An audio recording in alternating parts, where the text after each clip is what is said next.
اقدام سال راههای آباد در شهر حصار توسعه داشته با تشبث مقامات اجراییه و جلب صاحبکاران دیگر اشخاص سخاوت پیشه راههای محلی تعمیر و نوسازی کرده می شوند.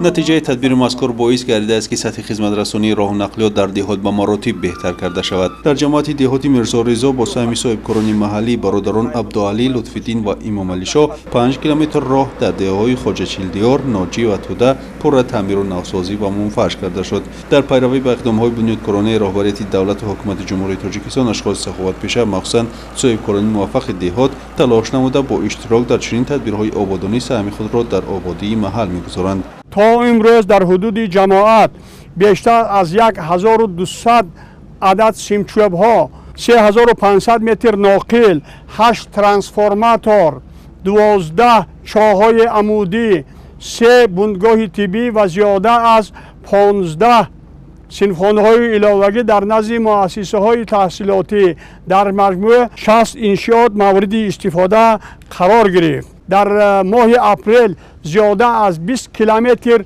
راه‌های محلی منفرش کرده شدند.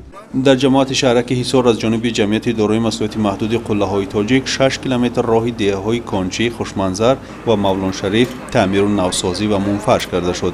برای این تدبیر تکنیک‌های صحابی جلب گردیده، همچنین اهالی نیز در این اقدام‌ها با طور دست جمعانه سهم می‌گذارند. مورد ذکر است که حکومت جمهوری تاجیکستان دوام سال‌های صاحب استقلالی برای تعمیر و نوسازی راه‌ها، مخصوصاً راه‌های دهات، اقدام‌های مؤثر را عملی می‌نماید. سال‌های رشد دهات، سیاحی و هنرهای مردمی نیز در این روند تکان جدی بخشید. اقدام سال راههای آباد که به استقبال جشن 30 سالگی استقلال دولتی عملی کرده می شود باعث گردید که تا امروز در همه دهه‌های شهر تعمیر و نوسازی راه‌ها انجام داده شوند. در دایره اجرای دستور سپارش‌های سازنده رهبریت عالی دولت و حکومت مملکت دوام سال‌های صاحب استقلالی راه‌های اهمیت جمهوریوی و محلی داشته مرحله و مرحله تعمیر و نوسازی کرده می شوند. حساب شرکت قله‌های تاجیک امروز در بین این دهه‌ها زیاده از 6 کیلومتر راه‌ها اسفالت پوش کرده می شود. این شرکت در آینده آب نوشابه باز برای دهه بیاورد. این راه‌ها که سال‌های زیاد ویران بودند از نو برقرار کرده می شوند. برکت دوران صاحب استقلالی است که تاجیکستان را به ترقی نهاده در ساحه‌های گوناگون تدبیرهای آبادانی و سازندگی و تحکیم اینفراستراکچور تقویت یافت. این روند دوام سال‌های من بعد نیز ادامه یافته. طبق نقشه راه‌های محلی تعمیر و نوسازی کرده شده. در محله‌های علاهیده بنیاد شماره زیادی انشاءات تعیناتی گوناگون در نظر داشته شده است.